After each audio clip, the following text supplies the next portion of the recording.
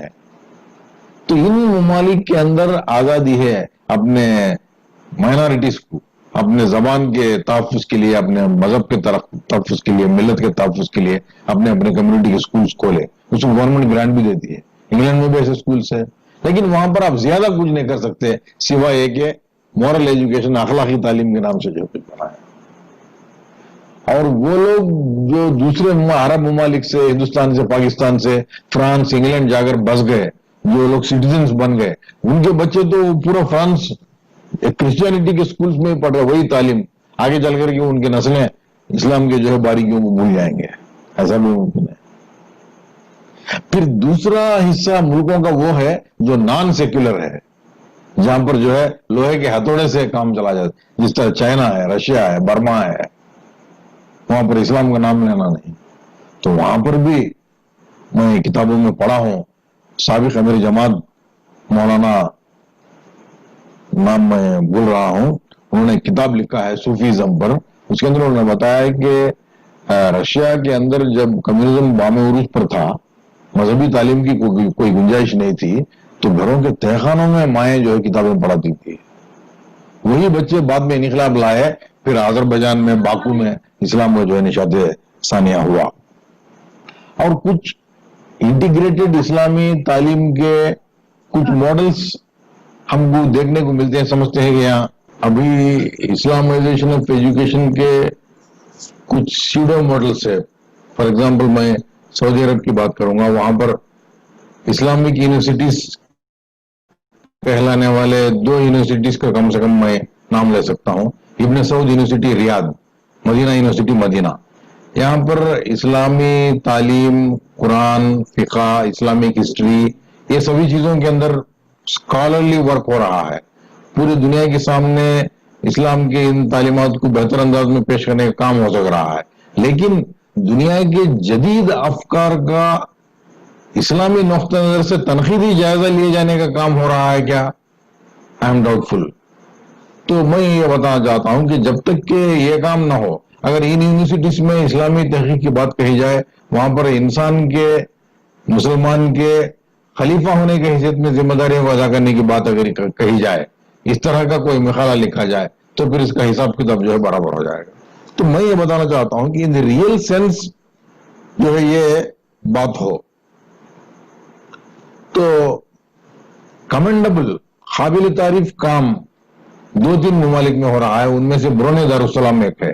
1972 میں ہی وہاں کا ایجوکیشن کمیشن نے آرڈر دے دیا کہ integrated curriculum of education, integration of Islam and modern education ہونا چاہیے.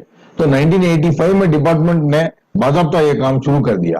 انہوں نے کہا کہ اسلامک ویلیوز کا ایسیملیشن ماڈرن ایجوکیشن سے ہونا چاہیے, اور ایسا ہے کہ سبجیکٹ ایسا انٹروڈیوس ہونا چاہیے کہ کیریکٹرسٹک سب پرنسپلس آف اسلام کے اوپر جو ہے رہے.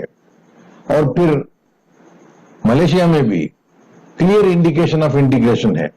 بتایا گیا ہے کہ پوٹینشیل آف انڈیویجول ایسا ہونا چاہیے کہ ایسے لوگوں کو ملک تیار کرے گا جو نالجبل بھی ہو, وائز بھی ہو.